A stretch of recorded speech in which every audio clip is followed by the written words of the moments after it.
할렐루야! 할렐루야! 네, 하나님의 은혜가 오늘 저와 여러분들에게 넘치는 줄 믿습니다.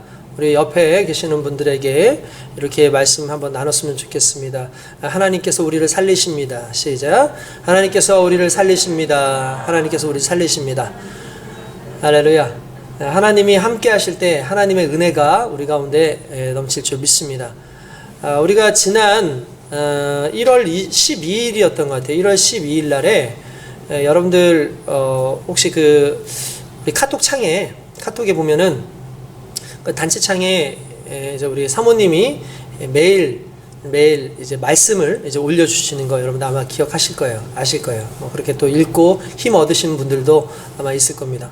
여러분들 그 말씀에 좀 적극적으로 읽으시고 하루하루를 이 말씀을 통해서 또 살아가는 거니까 여러분들 읽으시면 힘이 되어지고 반드시 여러분들에게 능력이 될 줄로 믿습니다.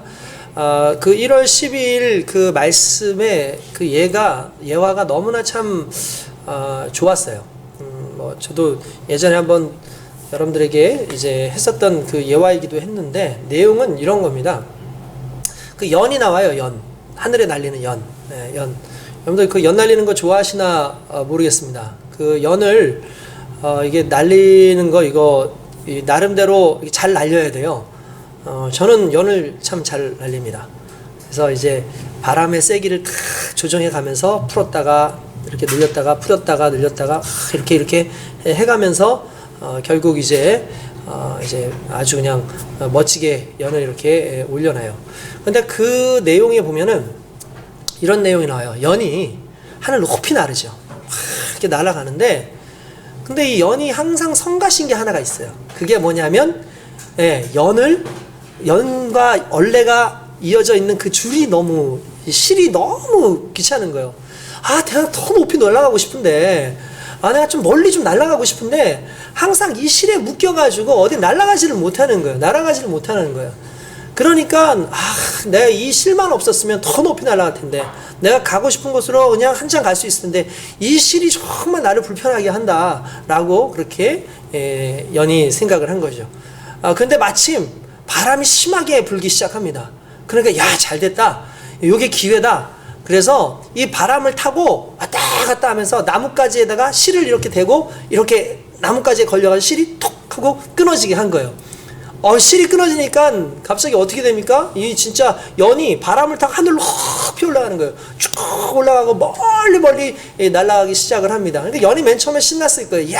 이제 드디어 내가 실이 없다. 이제 실로부터 내가 자유로움을 얻었다 해서 막 날아가는 건데 바람이 멈춰지니까 갑자기 어떻게 됩니까? 곤두박질 치기 시작하는 거예요. 그러더니 추락을 하기 시작하고 땅바닥에 그냥 내동댕이가 치고 망가지게 되는 상황이 오게 된 겁니다.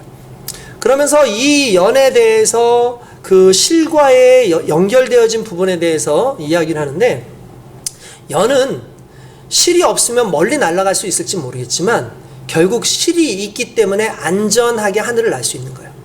실로 조정을 하고 실로 늘렸다가 뺐다가 해서 실이 만약에 연결되어 있지 않으면 이 연은 결국은 어딘가에 곤두박질 쳐질 수밖에 없는 그런 상황이 오는 거죠. 여러분 우리도 하나님과의 관계가 마찬가지라는 거예요.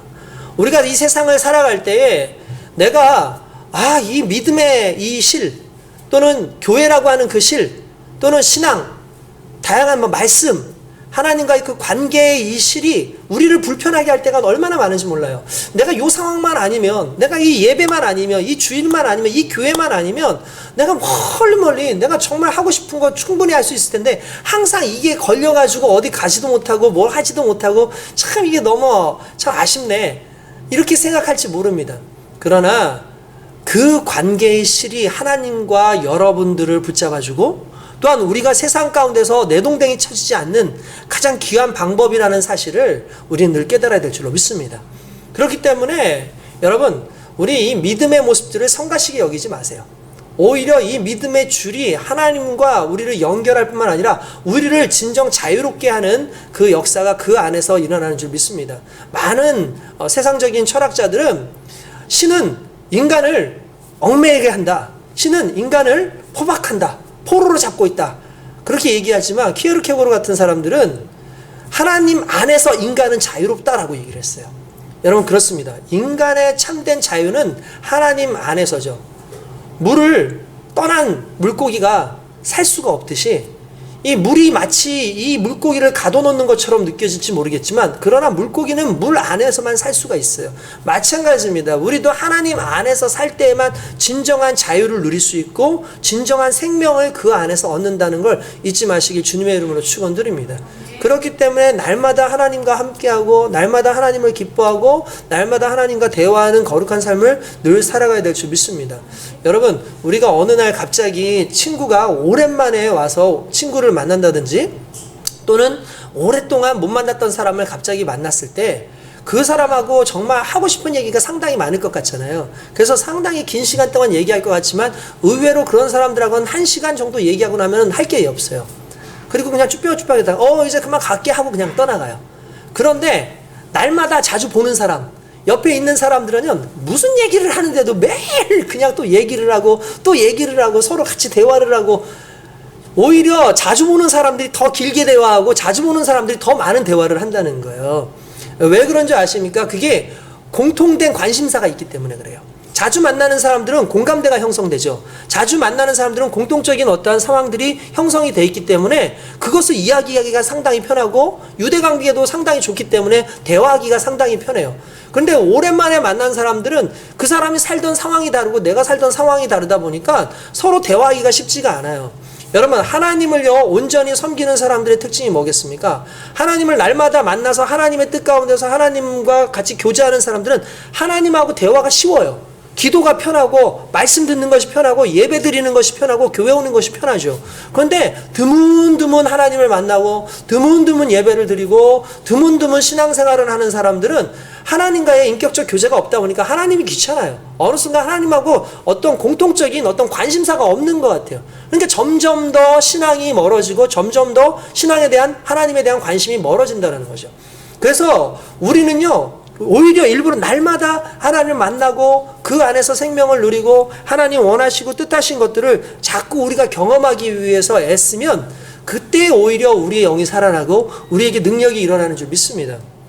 그래서 하나님이 결국 우리의 삶 가운데 날마다 만나지시는 그 상황 속에서 우리가 진정한 행복을 누리고 진정한 복을 누린다. 우리가 항상 이 사실을 잊지 않고 살아가는 저와 여러분 되시길 주님의 이름으로 축원드립니다. 그래서 여러분 은혜가 늘 가까이 있어야 돼요. 하나님 말씀이 늘 가까이 있어야 돼요. 그런 사람들은 벌써 하나님의 뜻을 알아요. 하나님의 마음을 알아요. 하나님의 마음을 알고 하나님의 뜻을 아는 사람들의 특징이 뭔지 아십니까? 환경에 흔들리지 않아요. 그런 사람들은 환경 때문에 넘어지는 사람들이 아닙니다. 왜냐하면 하나님의 뜻을 알기 때문이에요. 지혜로운 사람은요 누군가 무언가 야단을 치고 무언가 지적을 하잖아요. 그러면 놀라운 건 지혜로운 사람들은 그 지혜로 말미암아 겸손하게 받는데 오히려 좀 이렇게 어리석은 사람들은 지혜의 말씀으로 누군가 얘기를 해주면 분노하고 화내고 자기를 무시하고 업신여긴다고 생각을 한다는 거예요. 이걸 조금 똑같은 성경에 그 내용이 나와요. 성경에도 지혜로운 자들은 하나님의 말씀을 은혜로 받고 깨닫는데 이 지혜롭지 않은 이 어리석은 자들은 하나님의 말씀을 주고 격려를 하고 오히려 책망을 하면 그걸 자기를 공격한다고 분노하고 화낸다라는 사실이에요. 근데 왜 지혜로운 사람들은 분노하지 않고 책망을 인정하느냐? 간단합니다. 하나님과 계속해서 교제하고 하나님의 말씀을 알고 하나님의 뜻을 알다 보니까 하나님이 왜 어떤 의도로 이렇게 말씀하시는지를 안다는 거예요. 신실하신 하나님께서 우리에게 책망하시고 우리의 삶을 좀 힘들게 하신다 할지라도 이 모든 것을 통해서 나를 오히려 더 영화롭게 하고 나를 온전히 세우시는 하나님의 뜻이라는 걸 알기 때문에 받는다라는 거죠. 그런데 어리석은 사람들은 하나님과 함께 있는 것 자체를 좋아하지 않으니까 하나님이 말씀하실 때마다 분노하고 그것 때문에 변명하려고 하고 그런 모습들이 있다라는 거예요. 그래서 여러분 늘 하나님과 함께하고 하나님의 뜻을 알고 하나님의 말씀을 깨닫는 자는 환경의 요소가 아니라 정말 하나님의 뜻을 따라 살아가는 귀한 인생을 살아가게 되는 줄 믿습니다. 그 말씀 가운데서 오늘 저와 여러분들이 그럼 과연 이 어려운 시기, 이 환경의 시기 속에서 어떤 자세로 어떤 가슴으로 우리가 하나님을 만나서 살아야 될까를 한번 생각해보는 그런 시간을 갖도록 하겠습니다. 우리가 오늘 말씀을 전하면서 최근에 좀 이렇게 전 세계적으로 곽강받고 있는 그런 프로그램들이 있어요. 그러니까 우리나라도 있고 외국에서도 있는데 그게 뭐냐 하면은 생존 게임이에요. 생존 게임.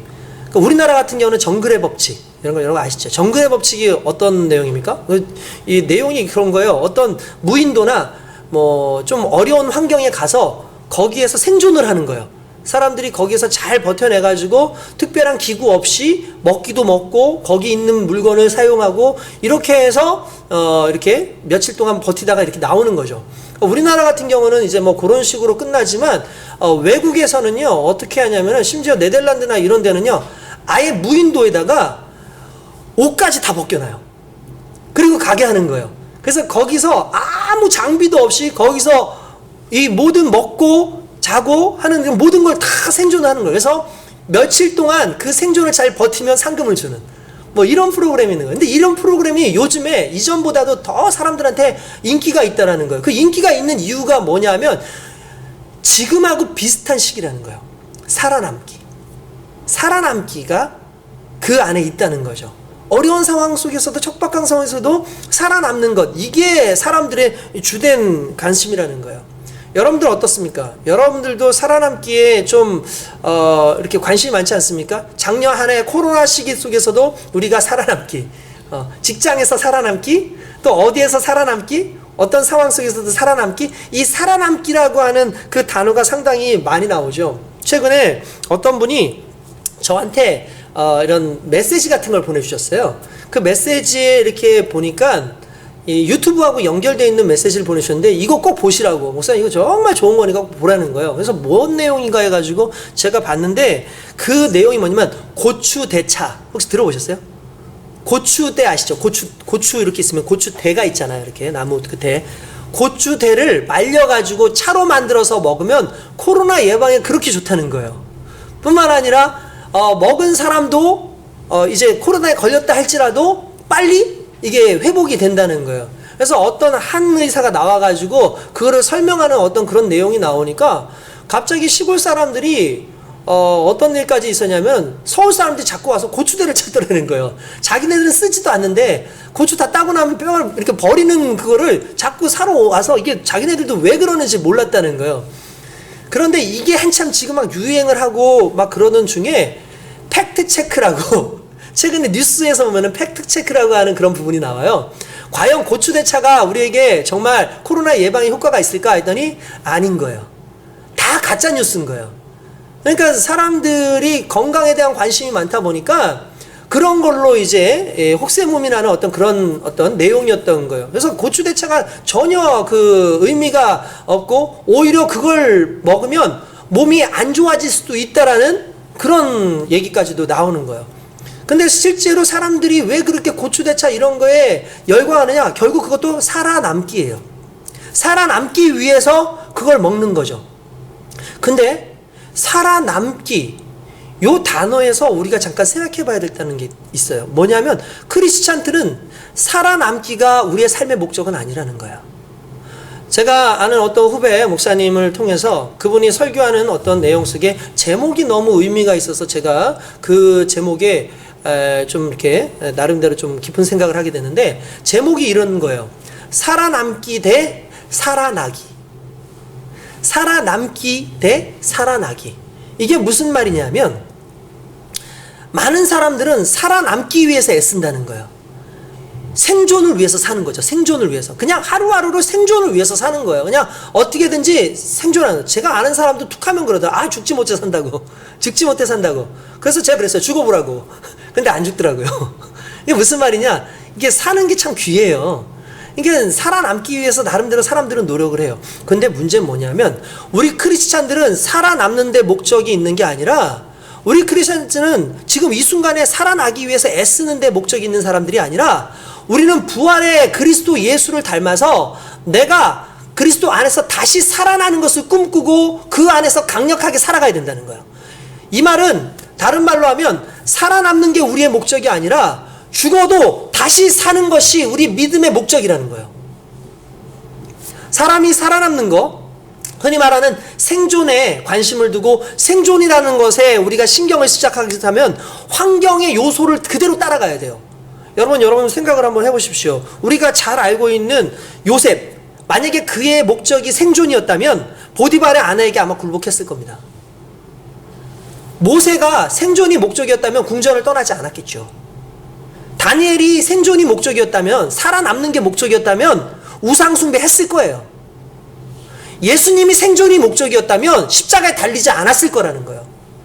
그 말은 무슨 말이냐면, 하나님께서 그들에게 주신 그 삶의 목적이 이 땅에서 그냥 살아남는 데 목적이 있는 게 아니라 이 땅에서 사명을 이루고 이 땅에서 하나님의 영광을 위해서 살다가 다시 부활하신 그리스도 예수 소망을 가지고 이 땅을 강력하게 살아가는 거죠.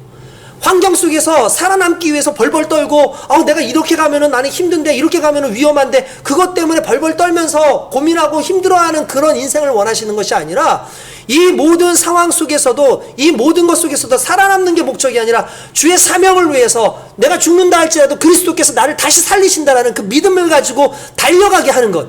이게 결국은 크리스찬들에게 요구하시는 하나님의 명령이고 또한 삶의 목적이라는 사실입니다. 저와 여러분들이 그 사실과 목적 안에서 살아갈 수 있길 주님의 이름으로 축원드립니다.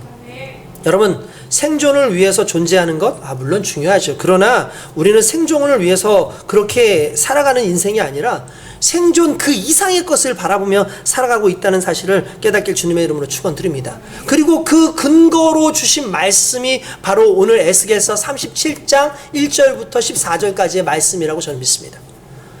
오늘 이 에스겔서의 말씀에 대해서 여러분들한테 잠깐 좀 설명을 하자면 이런 내용입니다. 에스겔서가 쓰여지게 된 그 배경, 그리고 에스겔서가 나오게 된 그 배경이 무엇이냐. 에스겔서는 이스라엘 백성들의 죄와 또한 그들의 타락으로 말미암아 그 예루살렘이 멸망하고, 그리고 난 다음에 그들이 바벨론에 잡혀갔다가 그 이후에 다시 회복되는 내용을 써나간 그런 이제 선지서라고 보시면 됩니다. 근데 이스라엘이 왜 망했을까? 예루살렘이 왜 갑자기 망했을까? 여러분, 예루살렘이 망한 이유가 뭐였던 것 같습니까?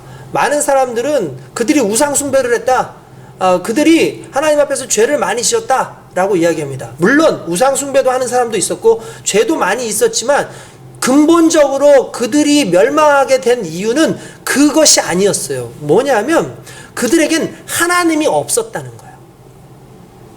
그들에게는 하나님이 없었다는 거. 하나님이 없다니 무슨 말입니까? 그들은, 이스라엘 백성들은 하나님을 정말 잘 섬기고, 특별히 그 남유다의 그 이스라엘 백성들은 하나님을 너무나 잘 섬기고 항상 예배 드리는 사람인데 어떻게 해서 그들이 하나님을 믿지 않고 하나님이 없다고 얘기합니까? 그건 내용이 간단합니다.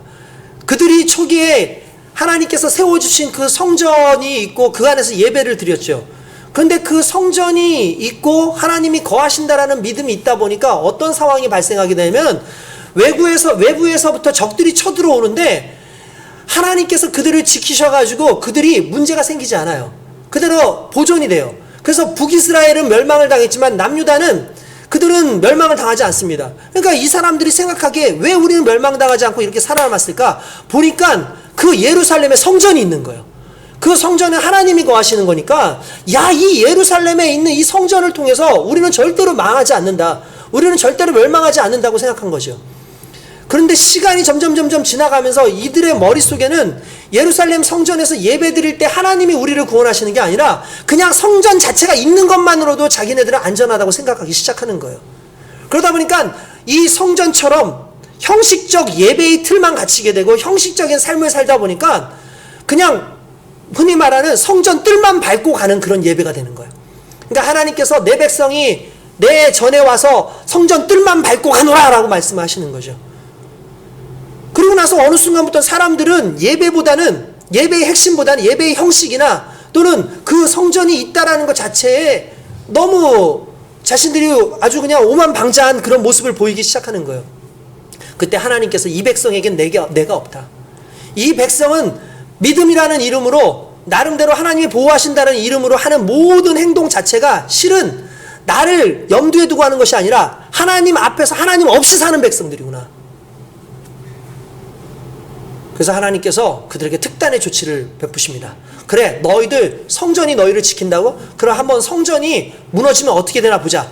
그때 바벨론 사람들이 와서 성전을 무너뜨리고, 그리고 이스라엘 그 남은 백성들을 다 끌고 바벨론으로 가게 되는 거죠. 어떻게 됐습니까? 성전이 무너졌어요. 아니 성전이 무너질 줄 몰랐는데 성전이 무너진 거예요. 이스라엘 백성들은 희망을 잃어버렸어요. 근데 놀라운 건 그 이스라엘 백성들의 무너진 성전, 아무것도 폐허가 돼버린 그 아무것도 없는 그 상황 속에서 하나님은 이스라엘 백성과 함께 바벨론으로 가시고 이스라엘 백성들을 다시 이끌고 예루살렘으로 오셨다라는 사실이에요. 할렐루야. 결국 성전이 그들을 지킨 것이 아니라 하나님이 그들을 지켰다는 거죠. 그래서 성전 신앙이 아니라 하나님 신앙, 형식적 예배의 신앙이 아니라 살아계신 하나님과의 만남을 통한 진정한 예배의 신앙이 이 에스겔에는 나와 있다는 사실이에요. 그리고 에스겔에는 너희가 그렇게 살았고 너희가 그렇게 죄악 가운데 있었지만 하나님은 여전히 너희를 사랑하시고 너희를 다시 건져내시기를 원한다. 그래서 내가 너희에게 새로운 능력과 새로운 권능을 베풀어 줄 테니까 너희들 걱정하지 말고 믿음 안에서 소망을 가져 라고 말씀하시는 게 오늘 본문의 말씀이라는 거예요. 오늘 본문의 말씀을 보면은 이런 내용입니다. 에스겔이 하루는 환상을 보게 됩니다. 환상을 보게 되는데 그 환상을 볼 때에 어떤 환상이었냐면은 성령께서 영이 하나님께서 이 에스겔을 다 이끌고 어떤 골짜기 가운데 가게 하신 거예요. 그래서 골짜기에 가서 이렇게 보게 되니까 골짜기가 어떤 골짜기인지 정확하지는 않지만 그 골짜기에 이제 이렇게 보니까 뼈가 심이 많고 매우 말라 있는 걸 볼 수가 있습니다.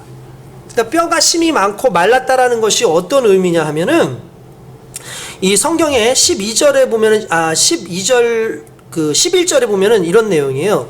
또 이르시되 인자야 이 뼈들은 이스라엘 온 족속이라 그들이 이르기를 우리의 뼈들이 말랐고 우리의 소망이 없었으니 우리는 다 멸절되었도다 하느니라. 이게 무슨 말이냐? 이 뼈는 곧 이스라엘 백성들을 의미하는 겁니다. 오늘날 우리로 따진다면은 믿는 하나님의 백성들을 상징하는 거죠, 어떻게 보면.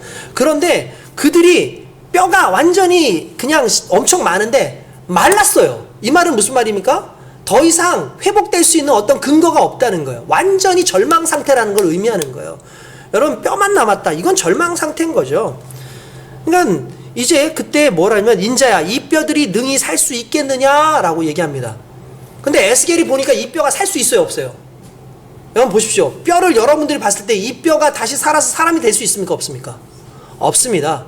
절대 절망의 상황이죠. 맞아요. 여러분 절대 절망의 상황인 거예요. 이 뼈라는 건 결국 절대 절망의 상황을 의미하는 거예요. 근데 여기서 에스겔의 답이 상당히 의미가 있어요. 뭐라 그러냐면 그가 대답하기를 주 여호와여 주께서 아시나이다 라고 대답해요. 할렐루야.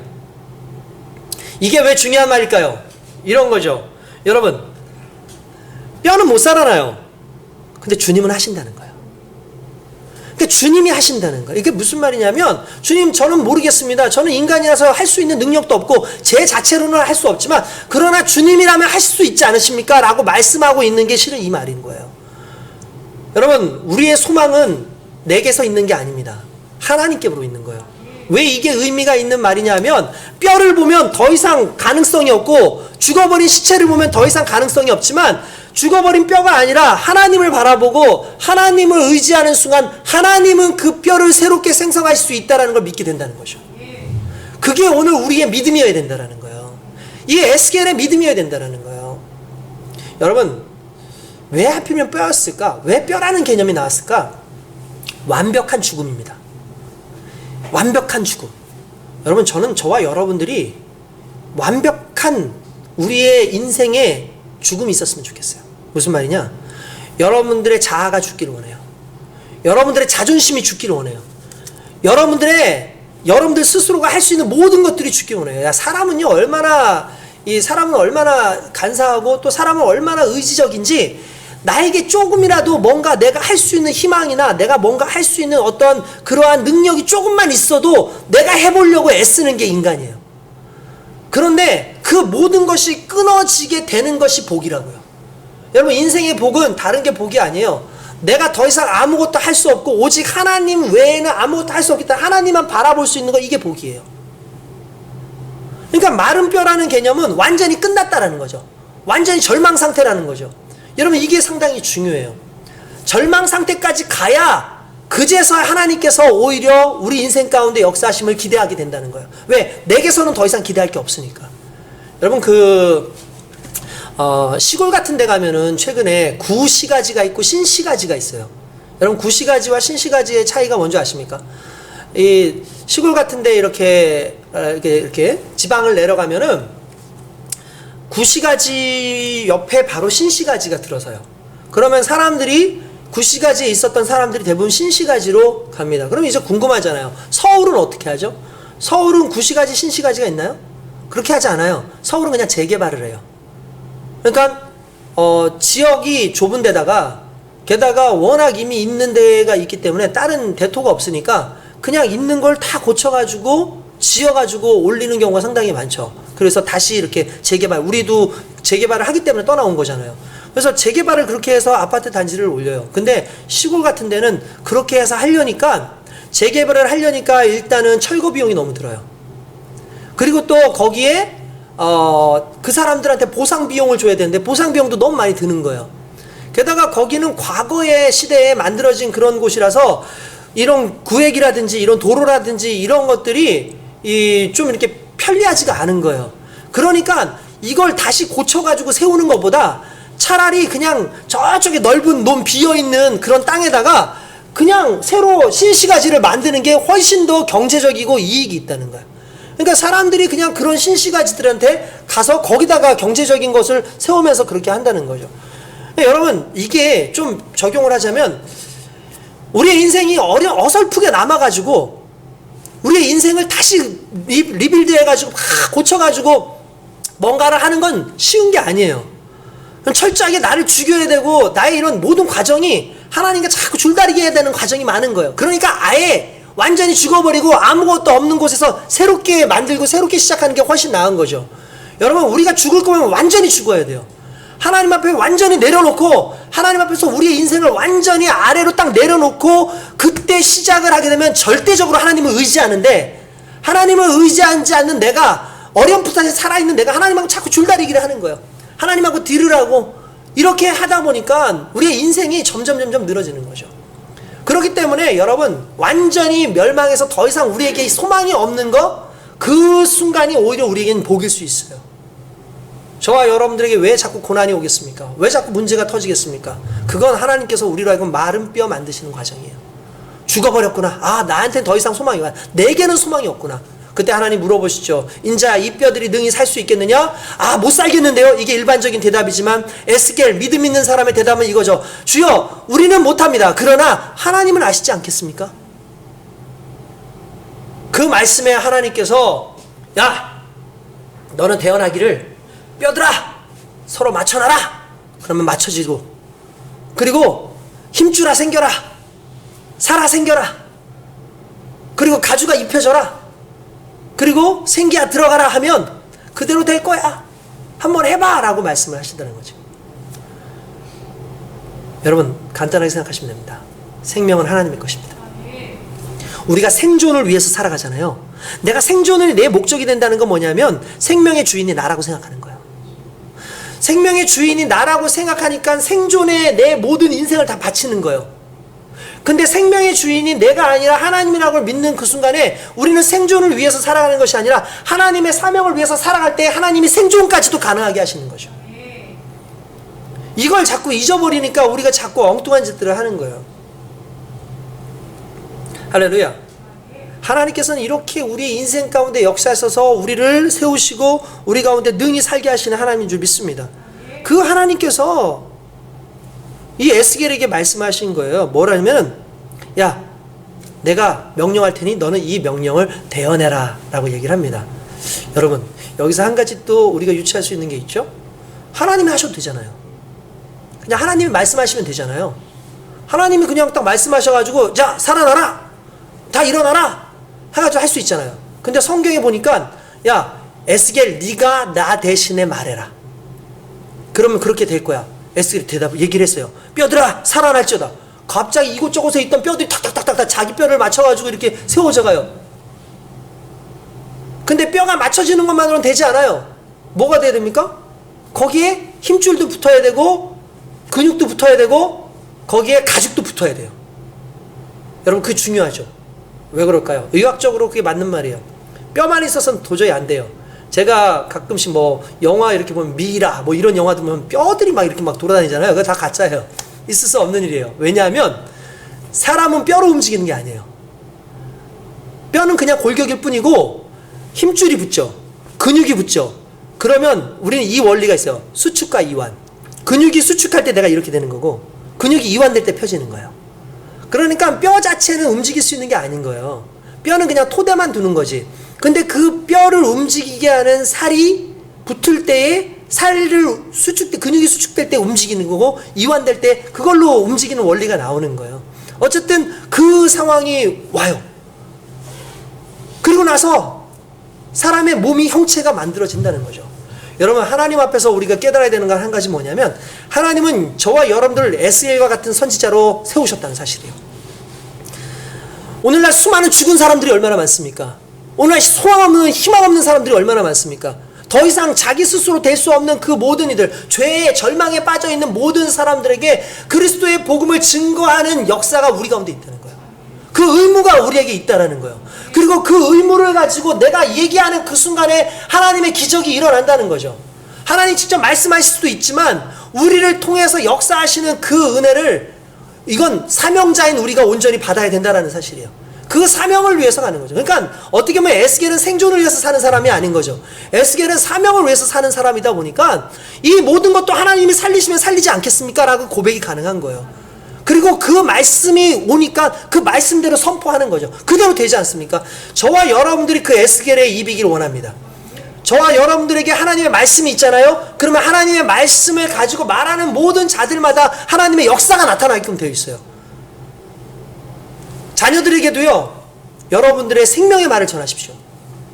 자녀들에게 너희는 잘 될 거야. 너희는 그리스도 예수 안에서 너희는 이 말씀 안에서 이렇게 따라가면 너희가 살아날 거야 라고 말씀하시고요. 여러분들 입을요 함부로 부정적으로 사용하지 마세요. 여러분들의 입에는 왜 부정적인 말이 들어가면 안 되냐면 하나님은 긍정의 생명의 역사가 있으신 분이기 때문에 우리 속에서 그분이 역사하실 때 그분을 통해서 나오는 모든 말씀들이 살리는 말이라는 거예요. 그러니까 우리 말 한마디 한마디가 얼마나 위대하고 얼마나 조심스러운지 아시겠죠? 내 말 한마디 한마디에 능력이 있어요. 그래서 이 사람을 저주하고 이 사람에게 무언가 안 좋은 얘기를 하기보다는 그리스도 예수의 복음을 증거하고 그가 살아날 수 있음을 증거할 때 그때 귀한 역사가 일어나는 겁니다. 그래서 여러분과 제가 항상 하나님의 말씀이 우리 속에 담겨져 있어야 돼요. 그리고 그 말씀대로 내 입술로 선포하는 그 선포가 일어날 때 내 자녀가 살고 내 가정이 살고 내 사회가 살고 내 주변이 살아나는 귀한 역사가 일어나는 줄 믿습니다. 그러니까 말씀 안에 서세요. 말씀 안에 서가지고 그 말씀을 붙잡고 대언하는 그 에스겔과 같은 역할을 감당할 때 하나님께서 은혜를 주시는 줄 믿습니다. 어쨌든 사람의 형태가 이렇게 만들어졌어요. 근데 사람의 형태가 만들어졌는데 문제는 뭐냐면 사람의 형태는 만들어졌는데 움직이지 않아요. 왜 그렇습니까? 하나가 빠졌어요. 그게 뭐냐면 하나님께서 인간을 만드시고 난 다음에 흙으로 사람을 빚고 난 다음에 사람과 동물과 다른 점이 있어요. 동물들은 그냥 막 움직여요. 근데 사람은 만들고 난 다음에 무엇을 하셨냐면은 그들에게 코에다 후 하고 생기를 넣어주셨어요. 그 생기를 넣었을 때 그 단어를 루아흐라 그래요. 그러니까 생영이 된 거죠. 그 다음에 살아있는 영이 되었다라고 되어 있어요. 근데 오늘 본문 말씀에 보니까 뭐라고 나냐면 10절에 보니까 이에 내가 명령대로 대언하였더니 생기가 그들에게 들어가매 그들이 곧 살아서 일어나 서는데 극히 큰 군대더라. 할렐루야. 무슨 말입니까? 생기가 들어갔대요. 여기서 듣던 생기가 루아흐예요. 곧 누굽니까? 하나님의 영이 그 안에 들어간 거예요. 결국 우리의 육신이 살았다 하나 산 게 아닌 이유는 우리 안에 생명이 없으면 죽은 거라는 거죠. 그러니까 하나님의 영이 우리 안에 들어오면 살게끔 되어 있다는 거예요. 이 모든 역사가 구약시대 때의 이런 역사, 그리고 이 모든 역사는 결국 여호와 하나님으로 말미암아 나타나기 때문에 하나님이 내가 너희 여호와인 줄을 알리라 라고 말씀하셨는데 생명의 역사를 통해서 하나님이 살아계신 하나님이라는 걸 깨닫게 되죠. 이 똑같은 역사가 신약시대에 나와요. 그 역사가 뭐냐면 바로 예수 그리스도의 부활의 사건인 거예요. 예수 그리스도의 부활의 사건이 구약의 이 사건이 예수 그리스도의 부활의 사건으로 나타나죠. 그리고 예수님께서 잘 아는 대로 나사로가 죽어서 무덤에 있는데 그 무덤에 있는 그 순간에 일어나 나오라 라고 하는 순간에 나사로가 살아가지고 나오지 않습니까?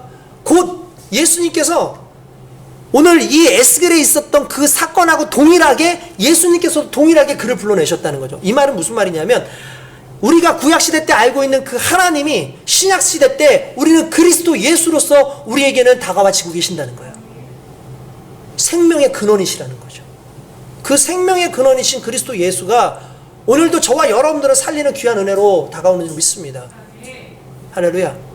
그리고 우리에게 다가오셔서 부활하신 이후에 모든 제자들에게 숨을 넣어주시면서 훅 하고 뭔가 성령을 받으라. 할렐루야. 성령을 받아야 마른 뼈 같은 우리의 인생이 다시 살아날 수 있는 거예요. 정말 죽어버린 것 같은 우리의 인생이 다시 살아날 수 있는 거예요. 저와 여러분들이 그 은혜 가운데 살아가야 되는 줄 믿습니다. 여러분, 이게 얼마나 중요한 부분입니까? 결국 생명의 주인은 하나님이에요. 그 생명의 주인이 하나님이신데 그 하나님 안에 하나님의 말씀으로만, 하나님의 능력으로만, 하나님 안에서의 그 복음으로만 내가 살아갈 수 있다는 걸 깨닫는 사람은 더 이상 환경이나 생명, 어떤 생존을 위해서 살아가는 인생이 되지 않는다는 거예요. 여러분, 왜 우리는 생존에 자꾸 이렇게 집착할까? 여러분, 생명은요 죽음을 돌파하죠. 생명은 죽음을 돌파해요. 근데 생존은 죽음을 피해가요. 생존하려는 사람들은 죽음을 자꾸 피해가고 싶어요. 그죠? 근데 생명을 가지고 있는 사람은요 죽음은 그냥 돌파해서 가버려요. 왜? 죽지 않으니까. 최근에 교회들이 어떤 거는 데모를 해요. 최근에 저 부산 같은 경우는 아주 심하게 데모를 해요. 큰 교회인데 데모하는 이유가 뭐냐면 이러다 교회 다 죽겠다. 빨리 이거 예배 좀 풀어라. 교회가 무슨 잘못이 있냐. 좀 예배 좀 풀어라. 실제로 걸리는 교회 뭐 10만 100만 그 교회 중에 10만 100만 중에 한두 교회가 걸리는데 왜 교회가 모든 교회가 다 걸리는 것처럼 그렇게 막 그냥 선전을 해가지고 막 그렇게 교회를 이렇게 핍박하느냐라고 막 그렇게 얘기를 하는 거예요. 그래서 교회를 해라. 이거 교회 예배 안 드리면 이거 죽는다. 교회가 죽겠다라고 얘기를 합니다. 그러니까 똑같은 상황에서 인터넷에서 사람들이 댓글을 치는 거예요. 교회 왜 그런 식으로 하냐. 이기적이다. 자중해라. 이럴 때는 좀 너희들도 좀 자중해야 되는 것 아니냐. 막 그러치고 또 한편으로는 교회가 무슨 죄인데 자꾸 교회를 가지고 그러냐면서 막 서로 막 설전하는 거예요. 제가 이렇게 보고 있다가 답답한 상황인 거예요. 왜 그러냐면 여러분 한 가지만 깨달으면 돼요. 이런 걸 정치적이든 뭐든 그런 거 상관없이 한 가지 깨달을 수 있는 부분이 있어요. 뭐냐면 교회는 죽지 않아요. 교회는 생명이 있어요. 교회는 그리스도 예수의 은혜 가운데 세워졌기 때문에 교회는 절대 사라지지 않습니다. 교회는 죽지 않습니다. 우리가 앓는 소리 할 필요 없어요. 아유 이러다가 교회 끝나겠네. 아유 교회 큰일 나겠네. 교회 죽겠네. 교회가 왜 죽어요? 여러분 교회는 오히려 무덤 속에서도 살아났었던 곳이에요. 예수님이 하늘로 올리시고 난 다음에 성령이 오시고 그리스도의 복음이 증거되고 난 다음에 교회가 무려 300년 기간 동안 박해를 받았어요. 모든 성도들이 박해를 받았어요. 그래서 박해를 받는 그 성도들이 어디로 들어갔는 줄 아십니까? 카타콤이라고 하는 무덤으로 들어갔어요. 무덤 땅을 깊이 파서 어떤 사람들은 눈동자를 보니까 거의 이렇게 뭐가 막혀 있다는 거예요. 어렸을 때 태어나서 그 동굴에서 살아가지고 무덤에서 살아가지고 죽을 때까지 그 무덤에 있었던 거예요. 그런데도 불구하고 믿음을 버리지 않고 결국 300년 후에 그들이 다시 육지 땅으로 올라와가지고 그들이 그리스도의 복음을 증거하고 그 복음이 오늘 우리에게까지 왔다는 거죠. 교회는 그렇게 약하지 않아요. 교회가 살아야 되느냐 말아야 되느냐 때문에 벌벌벌 떨면서 우리가 생존을 위해서 고민할 때가 아니라 교회는 내가 죽더라도 이 사명을 감당하겠습니다. 그리고 이 사명을 감당할 때 생명도 하나님 보장해 주시 믿습니다 라고 믿는 거죠. 부활의 사건 아닙니까? 또 놀라운 것은 이들이 다시 살아났는데 살아난 그들의 정체성이 뭐였어요? 10절에 보니까 생기가 그들에게 들어가매 그들이 곧 살아나서 일어나 섰는데 극히 큰 군대더라라고 있어요. 여러분 군대래요. 군대. 그냥 일반인이 아니라 군대래요. 군인의 사명이 뭡니까? 싸워서 이기는 거 아니겠습니까? 여러분 싸워서 이겨야 되잖아요. 근데 싸우는 사람이 죽음을 두려워하면 되겠습니까?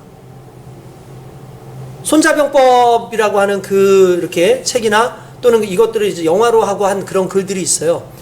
귀국자라고 하는 사람이 있었는데 그 사람이 적이 세력이 너무 큰 거예요. 그리고 막 밀려 들어오니까 감당할 상황이 없으니까 이 기곡자가 왕한테 뭐라고 하냐면 저에게 권한을 주십시오. 그래 알았다 너에게 권한을 주겠다. 어떻게 하냐니까 사형수들을 다 보내달라 그래요. 사형수들을 다 불러 모았어요. 그리고 사형수들한테 이렇게 얘기합니다. 너희 어차피 사형될 거 알지? 너희 중재인을 지었으니까 죽을 거 알지? 그러면 지금부터 내가 너희들한테 제안을 하나 하겠다. 너희가 그냥 죽어라. 대신 너희 가족들은 우리가 신경을 써주겠다. 그렇게 할래? 그렇게 하겠다고. 그래서 이 사람들을 놓고 그냥 허름한 옷, 하얀색 옷을 입고 그냥 가게 하는 거예요. 화살을 쐈는데 죽는데 죽음을 두려워하지 않고 또 계속 오는 거야. 이 사형수들이 계속 오니까 이 사람들이 질리는 거야. 왜냐면 여러분 제일 무서운 사람들이 어떤 사람인지 알죠? 죽여라 하는 사람들이 제일 무섭다니까. 아니 살려달라고 말을 하는 게 아니라 죽으려고 오는 사람들이야. 아니 그런 사람들은 어떻게 당하겠냐고. 그러니까 오히려 진짜 이렇게 하던 사람들이 도망을 갔어요. 오히려. 여러분 이게 죽겠다고 하는 사람들은요, 이거는 뭐 겁이 없는 사람들이니까 감당할 재간이 없는 거예요. 우리 크리스찬들이 이 땅에서 살겠다고 막 발버둥을 치니까 세상 속에서 힘이 없는 거예요. 세상에서 생존을 위해서 살아가기 위해서 애쓰다 보니까 힘이 없는 거예요. 그런데 오늘 이 사람들, 다시 살아난 이 사람들이요, 군대에서 전쟁에서 죽는 걸 두려워할까요 안 할까요? 안 해요. 왜? 이미 죽었다 살아난 사람들이요. 다시 살 것을 알아요. 그런다면 이런 사람들이 두려움이 있겠냐고요. 생존에 대해서 살지 않죠. 이제는 나로 하여금 생존하게 하신 그분의 사명을 향해서 달려가는 거죠. 이게 오늘 저와 여러분들의 모습이어야 된다는 거예요. 왜 부활이 놀라운 역사를 일으키고 있느냐? 왜 부활이 우리에게 있어서는 최대의 목표냐? 부활을 경험하고 부활을 꿈꾸는 사람은요, 생존이 더 이상 문제가 안 된다니까요. 사는 것이 두려우니까, 죽는 것이 두려우니까 피하고 도망가고 신앙 안에서도 자꾸 떨어져 나가는데, 우리에게 마지막에 주어질 그 영생을 깨닫고 그리스도의 부활을 꿈꾸고 살아가는 사람들은 이 삶이 두려움의 삶이 아니라 오히려 사명을 감당하기 위해서 기쁨으로 나아가는 삶이라는 거예요. 오늘 저와 여러분들이 그렇게 되길 원합니다. 생명은 뚫고 가는 힘이 있어요. 생존을 위해서 살아가는 사람들, 이건 정말 어떻게 보면은 너무나 우린 충분히 이해는 되지만, 그러나 그게 우리 크리스찬들의 삶은 아니라는 거예요. 여러분 바로왕 아시죠? 바로왕. 바로. 원래 바로가 파라오라는 뜻이니까 어떤 이름인지는 정확하게 몰라요. 근데 그냥 에집트의 그 바로왕을 이스라엘 백성들이 종살이 하고 있을 때 그 바로왕에게 붙은 수식어가 있었어요. 바로왕이 어땠다고? 완악했다. 완악했다라고 됐어요. 강팍했다라는 말을 써요. 그런데 이 완악이라는 말, 이 강팍이라는 말을 히브리어라면 하체크라 그래요. 하체크. 그러니까 완악은 마음이 강하다, 강팍하다라는 뜻이죠. 그러면 마음이 강해지는 이유, 마음이 강팍해지는 이유가 뭘까? 여러분 많은 사람들이 마음이 강팍해지는 이유는 그 사람 마음이 뭐 성질이 못 돼가지고 그렇다 그러는데 그게 아니라요. 마음이 강팍해지는 이유는 계산하기 때문이에요. 사람의 마음에 계산이 들어가면 강해져요. 남녀가 서로 교제할 때는 서로 불쌍히 여기죠. 사랑이 깊어질 때에는 정말 결혼만큼 쉬운 게 없는 것 같고, 사랑이 깊어질 때는 모든 걸 해줘요. 계산을 하지 않고 만나기 시작해요. 근데 어느 순간 시간이 지나면서 계산이 들어오기 시작하면 그때부터는 달라지기 시작한다는 거죠. 애굽이라는 땅이 어떤 곳입니까? 노예제 국가 아닙니까? 노예제 국가입니다. 노예는 생산 기능을 담당하죠. 바로가 평상시 때는 강대국 왕으로서 여유를 가지고 있는데 그 노예를 빼가겠다고 하니까 여러분 생산의 기능이 마비가 오는 거예요. 그러니까 이걸 양보할 수 있는 게 아니에요. 왜냐하면 10가지 재앙을 만나도 양보를 못해요. 그게 바로 바로의 완악이에요. 무슨 말이에요? 계산한다는 거예요. 성질 나빠서 완악해지는 게 아니라 계산이 들어가면 완악해지는 거예요. 이걸 욕심이라 그러는 거예요. 생존은 욕심이에요. 이 땅에 살면서 우리는 자꾸 생존을 해야 되기 때문에 욕심을 하는 거예요. 계산을 하는 거예요. 신앙생활을 하면서 자꾸 계산을 하니까 이건 할 수 있을 것 같고 이건 섬길 수 있을 것 같고 그렇게 얘기해. 그런데 그 생존을 위해서 살아가는 게 아니라 하나님 말씀을 놓고 믿음으로 살아가는 사람은 더 이상 그게 중요한 의미가 없는 거죠. 저와 여러분들이 그런 인생 되기를 원합니다. 계산하지 맙시다. 자꾸 계산하면서 사니까, 계산하는 이유는 생존을 위해서 계산하는 거잖아요. 그런데 사명을 위해서 사는 사람들은 계산하지 않아요. 아유, 얘를 이렇게 하려면, 아유, 이 사람들을 이렇게 해주려면은 내가 이렇게 손해를 봐야 되는데, 아유, 내가 저걸 하려면 손해를 봐야 되는데, 내 하나님의 일을 이걸 하려고 그러면 내가 이거를 놔야 되는데, 라고 계산을 하기 시작하면 결국은 못 가요. 근데 그 계산하는 이유가 생존이야. 내가 먹고 사는 게 빠듯해. 근데 하나님 그러죠. 그 나라와 그 일을 먼저 구하라. 그리하면 이 모든 것을 너에게 더하여 주리라. 바뀐 거예요. 생존 위하면 사명 사라지는데 사명 위하면 생존도 가능해져요. 그게 하나님께서 우리에게 허락하신 귀한 은혜입니다. 오늘 그 은혜 가운데 살아가는 저와 여러분 되시길 주님의 이름으로 축원드립니다. 기도하겠습니다.